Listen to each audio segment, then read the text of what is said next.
kulan ballaaran oo ay yeesheen odayaasha waxgaradka dhalinyarada aqooyahanka beesha galbeedka burco iyo madaxda xisbiga muxaafidka ah ee kulmiye isla markaasina ka qabsoomay xarunta qasriga madaxtooyada magaalada burco ayaa guud ahaan odayaashii iyo waxgaradkii ka soo qayb galay waxa ay ku taageereen xisbiga muxaafidka ah ee kulmiye iyo gudoomiye Muuse Biixi Cabdi. haddaba waxgaradkii iyo aqooyahankii halkaasi ka hadlay waxaa hadaladoodii ka mid ahaa sidaas. anigoo ayaan Cusmaan Ibraahim waxaa halkan maanta ka dhacday shir ballaaran baa ka dhacay oo xisbiga kulmiye iyo beesha habar yoonisa si fiican buu u dhacay.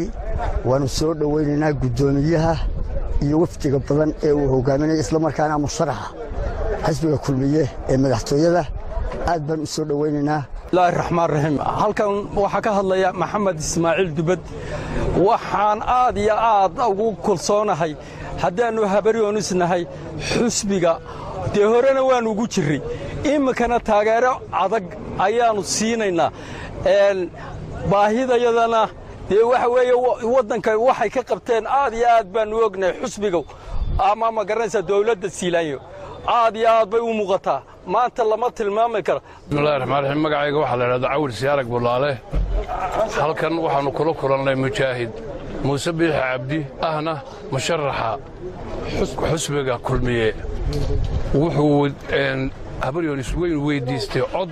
habar yoonisna waa gob waxay u ballan qaaday inaanay ku qadayn codka uu weydiistay ay aanu ku qadayno marnaba isugu qatanana ka imanin abtinimada tixgelinayso deegaanimada ugu yimid tixgelinayso ayay u aanu galay daacadnimada u galay ilaahay aanu foosa ka dhigo waxaanay tahay Muuse Biixi Cabdi.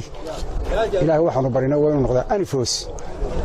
shirkaanu galayna waa shir la isku waafaqay oo la qaatay in laga soo saaro foodka loo soo saaro Muuse Biixi ayaa shirku ku tashaday. Zakariya Cabdiraxmaan Ibraahim, telefishinka Soomaali News magaalada Burco ee xarunta gobolka